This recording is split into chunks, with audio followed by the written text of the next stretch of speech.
Proses sidang pengadilan pembatalan perjanjian kredit bank sebagai tergugat. Perjanjian kredit adalah kesepakatan tertulis antara pihak kreditur sebagai pihak yang memberikan pinjaman dan debitur sebagai pihak yang menerima pinjaman dengan tujuan untuk menjalin suatu kerjasama pinjam-meminjam berupa uang, barang, atau jasa. Perjanjian kredit ini juga diatur oleh Kitab Undang-Undang Hukum Perdata atau KUH Perdata dan Undang-Undang Nomor 10 Tahun 1998 tentang Perbankan. Syarat sahnya perjanjian kredit. Adapun syarat sahnya suatu perjanjian kredit dan memiliki kekuatan hukum harus memenuhi syarat sebagaimana diatur dalam pasal 1320 Kitab Undang-Undang Perdata tentang syarat sahnya perjanjian, yaitu kesepakatan para pihak.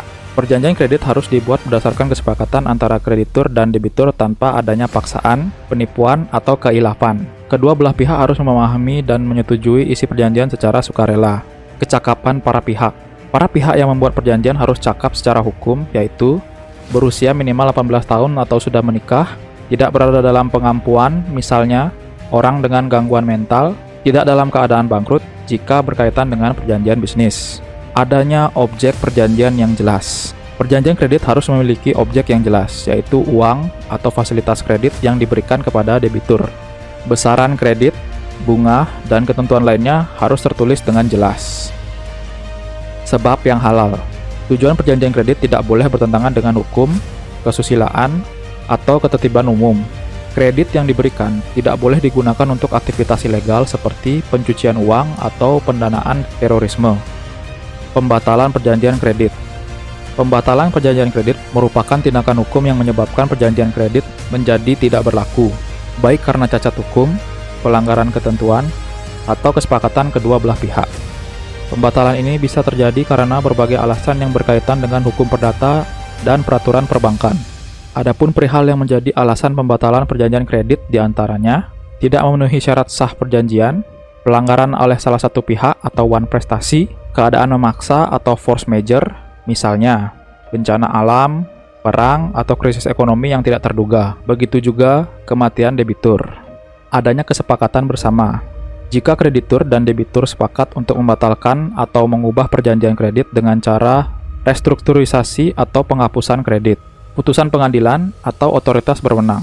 Jika pengadilan atau lembaga seperti OJK, Otoritas Jasa Keuangan, memutuskan bahwa perjanjian tidak sah atau harus dibatalkan akibat pembatalan perjanjian kredit.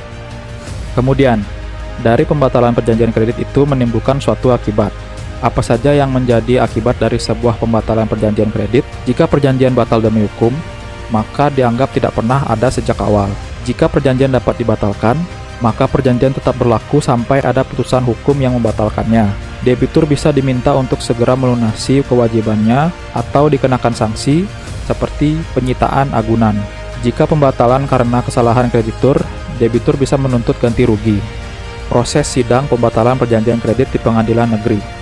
Proses sidang pembatalan perjanjian kredit di pengadilan adalah upaya hukum yang dilakukan oleh salah satu pihak dalam perjanjian kredit untuk meminta pengadilan membatalkan perjanjian tersebut. Pembatalan ini dapat diajukan jika terdapat alasan hukum yang kuat, seperti unsur paksaan, penipuan, kesalahan, atau adanya pelanggaran hukum dalam perjanjian. Sidang pembatalan perjanjian kredit di pengadilan umumnya melalui beberapa tahapan hukum sesuai dengan hukum acara perdata di Indonesia. Berikut adalah tahapan-tahapannya. Pengajuan gugatan. Gugatan pembatalan perjanjian kredit diajukan ke pengadilan jika terdapat alasan hukum yang kuat, seperti adanya unsur penipuan, paksaan, kesalahan, atau pelanggaran hukum dalam perjanjian. Gugatan ini bertujuan agar pengadilan menyatakan bahwa perjanjian kredit batal atau tidak sah dan tidak memiliki kekuatan hukum yang mengikat. Pihak yang merasa dirugikan atau penggugat mengajukan gugatan ke pengadilan negeri yang berwenang. Gugatan mencantumkan identitas para pihak, dasar hukum, dan alasan mengapa perjanjian kredit harus dibatalkan. Setelah gugatan diajukan, pihak yang mengajukan gugatan harus membayar biaya perkara sesuai ketentuan di pengadilan, registrasi perkara, dan penetapan majelis hakim. Setelah gugatan didaftarkan, dilanjutkan pada tahapan registrasi perkara. Dalam registrasi perkara, pengadilan akan mencatat perkara yang telah diajukan. Setelah perkara yang sudah didaftarkan atau diregistrasi, maka pengadilan akan menetapkan majelis hakim yang akan memeriksa perkara tersebut. Mediasi.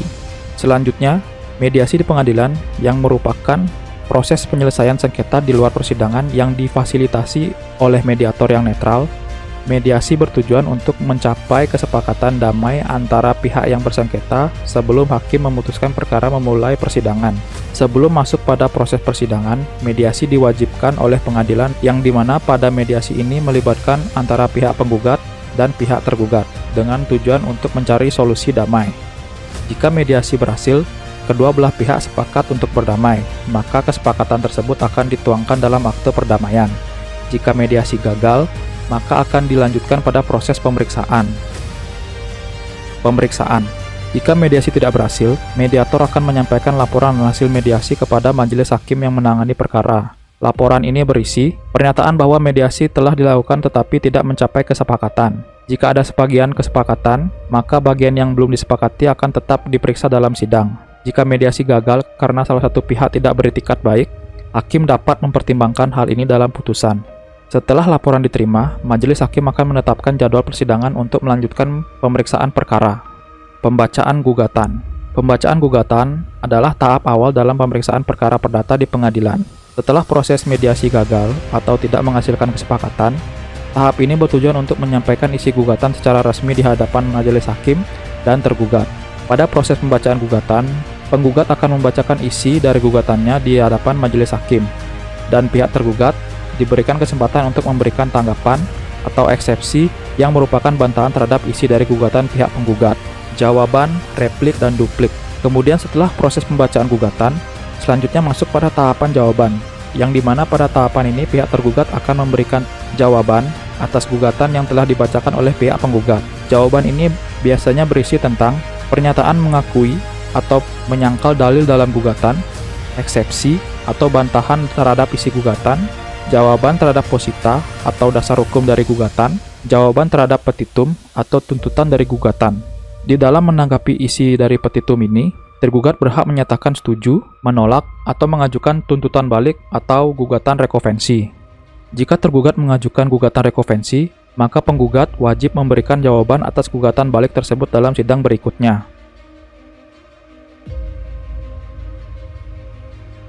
Proses selanjutnya adalah replik, yang dimana merupakan tanggapan dari jawaban yang diajukan oleh pihak tergugat. Replik ini dapat diajukan secara lisan ataupun tertulis. Biasanya isi replik tersebut adalah membantah jawaban tergugat jika ada yang dianggap tidak benar atau tidak berdasar, menjawab eksepsi atau keberatan hukum yang diajukan oleh pihak tergugat, menegaskan kembali dalil-dalil dalam gugatan, dan menguatkan dengan argumentasi hukum. Replik biasanya berbentuk sanggahan terhadap jawaban tergugat yang bertujuan untuk mempertahankan isi dari gugatan pihak penggugat. Setelah pihak penggugat menyampaikan replik, pihak tergugat diberikan kesempatan untuk memberikan duplik, yang dimana duplik ini merupakan tanggapan terakhir dalam tahap pertukaran pendapat sebelum masuk ke tahap pembuktian. Duplik ini biasanya berisi mengenai membantah isi replik penggugat jika ada pertanyaan yang dianggap tidak benar, memperkuat jawaban tergugat sebelumnya dengan argumentasi tambahan, menegaskan kembali keberatan hukum atau eksepsi jika ada. Setelah duplik disampaikan, tahap penukaran dokumen dan argumentasi ini selesai dan perkara akan berlanjut ke tahap pembuktian. Kemudian dilanjutkan dengan proses pembuktian dalam persidangan yang merupakan tahap di mana kedua belah pihak, penggugat dan tergugat, menyampaikan alat bukti untuk mendukung dalil dan bantahannya. Tahap ini sangat penting, karena majelis hakim akan menggunakan bukti-bukti ini sebagai dasar dalam membuat putusan. Kesimpulan. Setelah tahap pembuktian selesai, kedua belah pihak diberikan kesempatan untuk menyampaikan kesimpulan sebelum hakim menjatuhkan putusan. Kesimpulan ini merupakan ringkasan dari seluruh proses persidangan, mulai dari dalil gugatan, jawaban, replik, duplik, hingga bukti-bukti yang diajukan. Tujuan penyampaian kesimpulan ini diantaranya menegaskan kembali argumentasi hukum dan fakta yang telah disampaikan pada persidangan, menguatkan posisi hukum dengan menyoroti bukti yang mendukung dalil masing-masing pihak, mempengaruhi pertimbangan majelis hakim dalam mengambil keputusan. Kesimpulan ini membantu majelis hakim dalam mempertimbangkan putusan, meskipun bukan faktor penentu utama. Setelah kesimpulan diserahkan, sidang akan berlanjut ke tahap pembacaan putusan oleh majelis hakim. Putusan hakim. Putusan hakim adalah hasil akhir dari suatu persidangan yang merupakan keputusan resmi pengadilan terhadap perkara yang diajukan oleh para pihak yang bersengketa. Putusan ini dibuat berdasarkan hukum yang berlaku, fakta yang terungkap dalam persidangan, serta alat bukti yang diajukan oleh para pihak. Demikian sekilas mengenai rangkaian proses pelaksanaan persidangan terkait pembatalan perjanjian kredit, yang dimana pembatalan ini terjadi karena tidak adanya kesepakatan yang sah, pihak yang tidak cakap hukum, objek perjanjian yang tidak jelas, dan sebab yang tidak halal. Semoga dapat dijadikan pembelajaran bagi kita semua. Terima kasih.